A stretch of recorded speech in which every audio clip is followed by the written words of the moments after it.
your lifestyle, can you do it on a budget? Like, can you eat your way and it not be expensive? If you don't eat junk food. See, if you go out and buy the vegan ice cream, which is like $12, and then you go out and buy whatever the burger is that's a vegan burger, again, expensive. Now, if you're eating, you know, let's say a meal for me will be chickpeas and quinoa, okay? That's a meal, bro? No, I'm not finished. Okay. Chickpeas, quinoa, a salad, and my salad's got a lot in it. Okay. So I got arugula in there, I got, you know. But no dressing?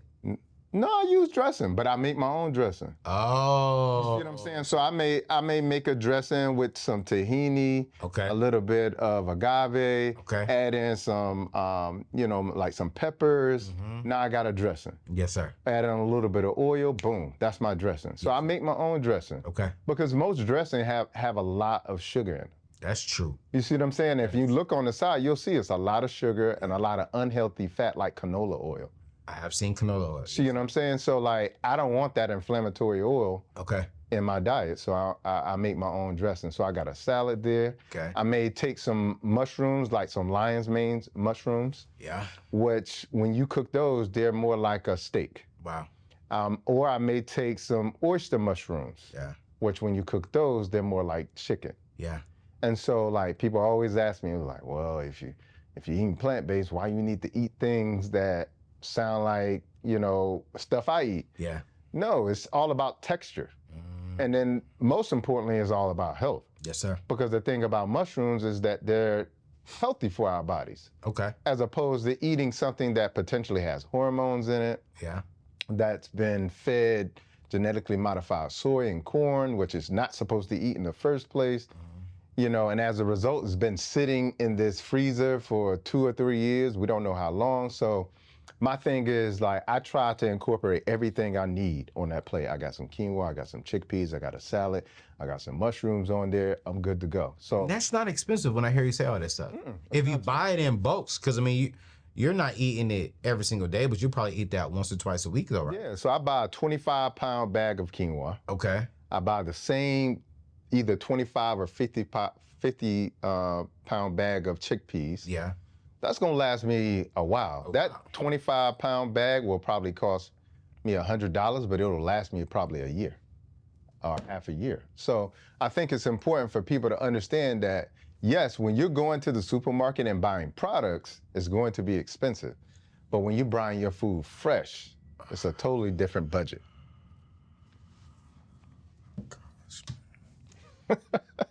I'm gonna be real. I don't know if I can get to Dr. Bob's level, but I gotta get close to it. Yes, and it really what it is I say add before you subtract. Okay. And what that means is start to add in healthy food before subtracting the food. Yeah, because for a lot of people, it's like having a funeral every time they take away a food that they love. Yes.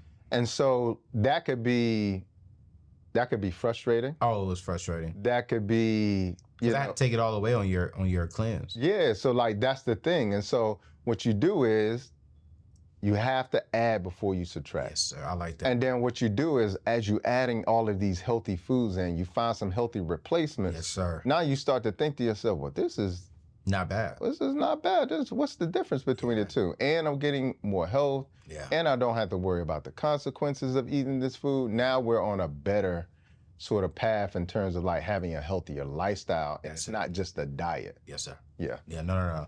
When I was on your fast, man, I think the first 2 days was rough. After that, like the next week, man, I was like, dang, why do I feel like I have more energy? Yeah. Like, why do I feel like I'm lighter on my feet? Yep. I was like, this is not bad. Yeah.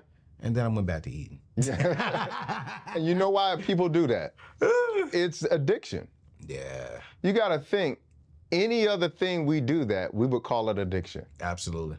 If it was coffee and we tried to stop and we knew we need to stop and then we started drinking, we would say, all right, I'm addicted to coffee. Yeah. If it was cigarettes, we would call it addiction. If it was cocaine, we would call it addiction. But food is a socially accepted addiction. It is. Nobody will mar you about the foods that you're eating. Yeah.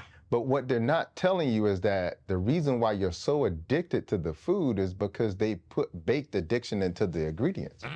And most of the foods that people are eating, they're not whole foods. They're foods in box, bag, cans, jars, etc. Yeah. And when you look on the label and look at what's in the food, you don't understand all of that chemistry. When you read it, you know it's chemistry. Absolutely. But you don't know what it is. Yes, sir. And most of that is to make the food stay looking a certain kind of way, color and texture, because otherwise it will break down. Just think if I put a tomato right here on the desk. Yes, sir.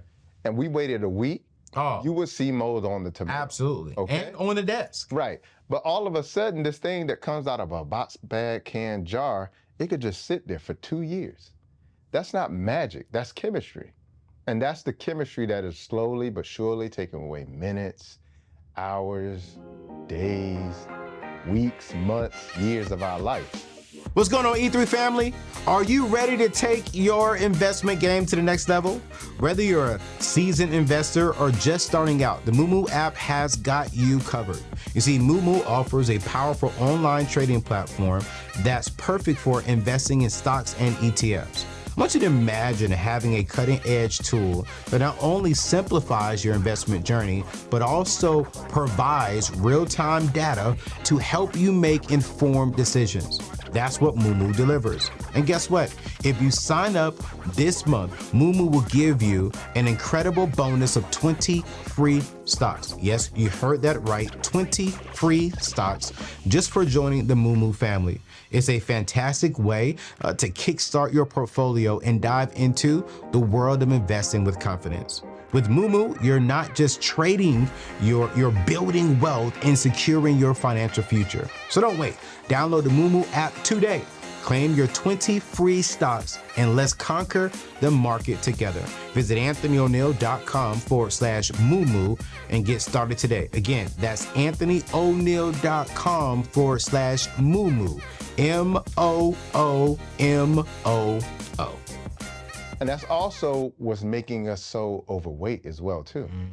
Because a lot of that chemistry, which is really toxins, the body puts all of that chemistry in fat.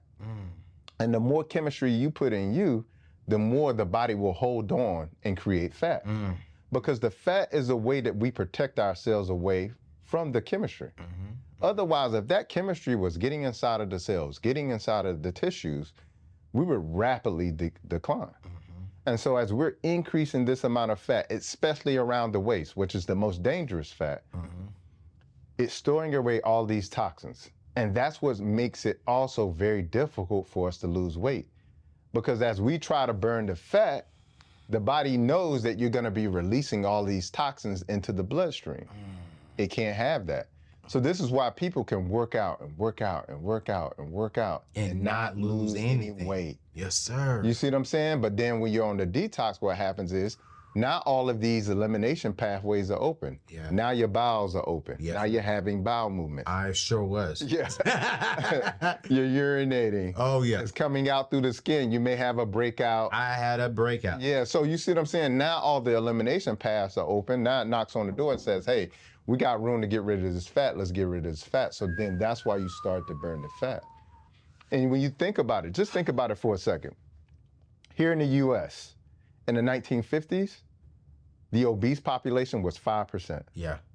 Today, obese, 43%. And if we include obese and overweight, it's 75%. What? Yeah, 43% obese. Overweight and obese is 75%, and it's worse in our community. So you start to understand why we're so sick and then why we're so overweight as well, too. It starts to make sense when you start to look at the fact that 67% of our diet is ultra-processed food. Food that's in box, bag, cans, and jars that we've fallen in love with, that we have at our family gatherings, that we make our mac and cheese with, but there's no cheese in the mac and cheese box. And so we start to understand very quickly how all of this is tying in and how all these systems are feeding each other. A food system is making you overweight and sick. It's feeding healthcare. It's feeding the drug companies. You understand? It's making your insurance higher. All of these things are feeding a system, just like this. And it doesn't just start with you as an adult, it starts with our children. Because the vast majority of the marketing is for our children. Yeah. You see what I'm saying? So they're being indoctrinated at a very early age, which goes into helping you understand why there's so much ADHD. Yeah. When you start to think about how yellow number 5 and red number 40 create issues in the brain. Yes, sir. You see what I'm saying? When you start to think about something like monosodium glutamate that causes you to be addicted and eat so much that you don't even have any restriction or any inhibition to say, all right, it's time to stop eating. Wow. So this is why also we have childhood obesity rates through the roof. Wow.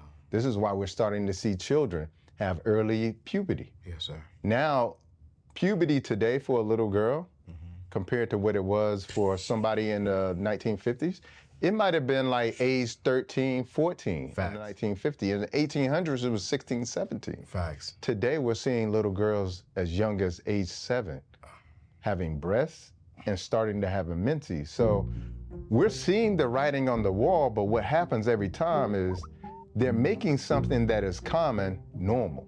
But just because it's common doesn't mean that it's normal.